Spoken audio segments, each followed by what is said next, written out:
वर्धा में मंत्री संजय सिरसाट के बयान से सियासत गर्मा गई है। विधेयक को लेकर उन्होंने कहा है कि यहाँ के लोग बेहद समझदार हैं और यहाँ सोच समझकर कदम रखना पड़ता है। उनके इस बयान के बाद राजनीतिक हलकों में चर्चाएं तेज हो गई है।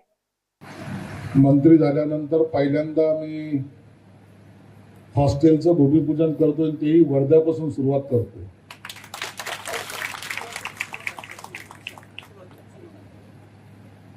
शक्तीपीठ वर्ध्यापासून सुरू झालं, नागपूरपासून काय सुरू झालं, चंद्रपूरपासून काय सुरू झालं, या सगळ्या राजकारणाचा अभ्यासही मला आहे।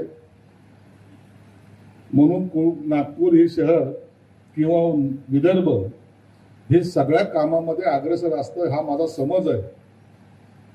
सगळे कामं म्हणजे तुमच्या लक्षात आले असेल, फक्त विकासाचेच कामं नाही तर सगळ्याच कामामध्ये अग्रेसर असतात।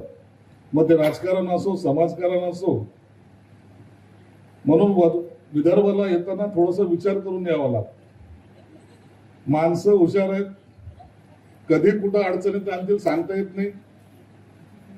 आणि म्हणून मी या ठिकाणी आज आलो तर येताना पहिला विचार केला की आपण जेव्हा विदर्भात चाललोय तर काय काम कॉन्क्रीट हे केलं पाहिजे। मी जेव्हा या खात्याचा मंत्री झालो त्या टायमाला नेमकं काय केलं पाहिजे हा प्रश्न माझ्या समोर होता। आमचा विभाग असा आहे सामाजिक न्याय विभाग। त्या विभागाकडे पाहिल्यानंतर प्रत्येक जण याच्यावर टीका कशी करता येईल याचा प्रयत्न करायचा।